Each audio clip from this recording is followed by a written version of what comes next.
Good afternoon all of you.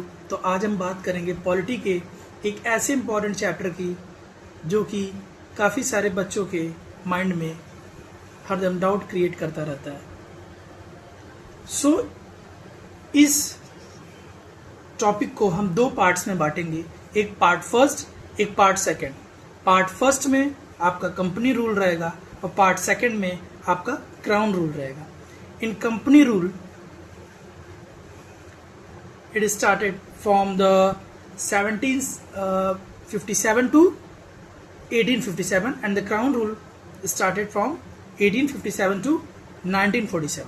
तो आज हम डिस्कस करेंगे 1757 से लेके 1857 तक, और जो मेरा नेक्स्ट वीडियो आएगा उस पर हम डिस्कशन करेंगे 1857 से लेके 1947 तक। ओके, तो हम पहले बात करेंगे कि ब्रिटिशर्स कब भारत में आए। ब्रिटिशर्स भारत में 1600 एडी में आए, जो कि उनकी क्वीन उनको परमिशन दी, चार्टर प्रोवाइड की, जो कि वो यहाँ इंडिया में आके व्यापार कर सकते थे। और उस टाइम केवल ब्रिटिशर्स केवल एक ही कंपनी को परमिशन मिला था, जो कि ईस्ट इंडिया कंपनी थी। फिर यहाँ पे आके वो as a trader, as a व्यापारी आए थे, बट उनको यहाँ पे रूल करना पड़ गया, क्योंकि क्या यहाँ के लोगों को उन्होंने देखा और उनको लगा कि यहाँ मैं क्या कहते हैं पॉलिटिकली मतलब इंटरफेयर कर सकता हूँ और मैं रूल कर सकता हूँ। तो फिर उनका एक युद्ध होता है 1757 में, जो कि युद्ध का नाम है battle of Plassey. In this battle अंग्रेज जीत जाते हैं। उसके बाद फिर 1764 में नेक्स्ट बैटल होता है द बैटल ऑफ बक्सर। इस बैटल में भी अंग्रेज जीत जाते हैं। फिर 1765 में इलाहाबाद ट्रीटी होती है और अंग्रेज के पास रेवेन्यू राइट्स आ जाती है बंगाल, बिहार और उड़ीसा की। आफ्टर दैट फिर क्या कहते हैं एक्ट पास होता है द रेगुलेटिंग एक्ट इन 1773। इस एक्ट में गवर्नर ऑफ बंगाल चेंज हो जाता है governor general of Bengal. The first governor general of Bengal is lord Warren Hasting.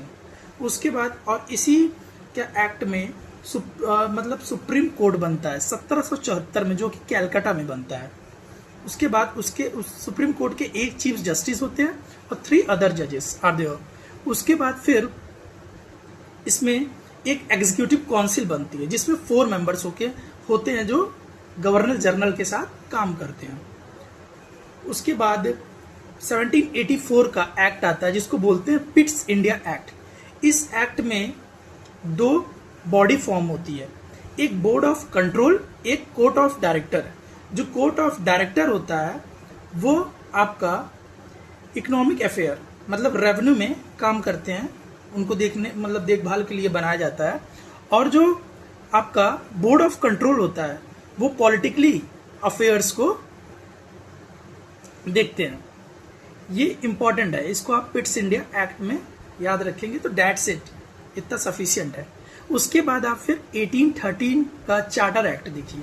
1813 के चार्टर एक्ट में सबसे पहले क्या होता है कि और भी सारी जो मतलब वहाँ की यूके की जो कंपनियां रहती है वो बोलती है कि ईस्ट इंडिया कंपनी मतलब उनके व्यापार को काफ़ी डाउन कर रहे हैं, वो सस्ते में सामान लाते हैं और यहाँ सस्ते में बेचते हैं, जिसकी वजह से वहाँ के लोग जो वहाँ के बिजनेस और व्यापारी होते हैं उनको फिर क्या कहते हैं काफ़ी सारे घाटे होते हैं। तो फिर वहाँ की मतलब फिर वहाँ ब्रिटिशर्स के पार्लियामेंट से फिर वहाँ की क्वीन भी उनको परमिशन दे देती हैं कि अब आप जाके वहाँ पे व्यापार कर सकते हैं इंडिया में, except the tea and the trade with China.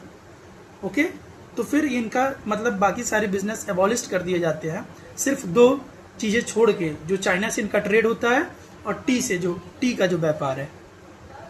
फिर उसके बाद उसमें क्रिश्चियन मिशनरीज को इंडिया में सेंड किया जाता है, जाइए फिर वहाँ के इंडियंस को आप क्रिश्चियनिटी में कन्वर्ट करिए। और फिर क्या कहते हैं यहाँ के स्टूडेंट्स को मतलब काफ़ी सारे लोग यहाँ पे क्या कहते हैं पढ़े लिखे नहीं रहते थे, और जिसकी वजह से ब्रिटिशर्स को काफ़ी सारे प्रॉब्लम होते थे। तो इसलिए 1 लाख रुपया भी पास किया जाता था to given the western education to the Indians. Okay, ये 1813 के इम्पॉर्टेंट फीचर्स हैं, 1813 के चार्टर एक्ट के। फिर 1833 का जो एक्ट आता है उसमें डिस्कशन होता है कि इंडियंस को सिविल सर्विसेज में लाया जाए। वर्ल्ड डिस्कशन होता है बट इंडियन को लाया नहीं जाता है। वो आता है 1853 के एक्ट में, जिसमें इंडियन फिर क्या कहते हैं आ जाते हैं पूरी तरीके से, और इसमें पूरी तरीके से एबॉलिश कर दिया जाता है ईस्ट इंडिया कंपनी के व्यापार को। अब और भी बाकी सारी कंपनी आके व्यापार कर सकती है। 1833 का एक्ट है, और 1833 के एक्ट में गवर्नर जनरल ऑफ बंगाल बन जाते हैं governor general of India, governor general of India बन जाते हैं। Lord William Bentinck was the first governor general of India. और 1853 के ही एक्ट में separation of power, the power is divided, separation of power, उसी में एक एग्जीक्यूटिव काउंसिल बनती है, एक लेजिस्लेटिव काउंसिल बनती है, और इसी में ही पोर्टफोलियो सिस्टम स्टार्ट होता है 1853 के एक्ट में। तो इतना ही अभी जानिए, और बाकी नेक्स्ट वीडियो में हम बात करेंगे 1857 से लेके 1947 तक। 1857 का आज रह गया है, उसको मैं नेक्स्ट वीडियो में कवर कर दूंगा। ओके, सो क्योंकि वीडियो बहुत लंबा हो जाएगा। So thank you so much, इस वीडियो को आप देखिएगा, और if you like this video, so please like, share and subscribe my channel, क्योंकि आप लोग के सपोर्ट से मुझे मोटिवेशन मिलेगा, और फिर मैं और इसी तरीके से वीडियो बनाता रहूँगा। Thank you so much.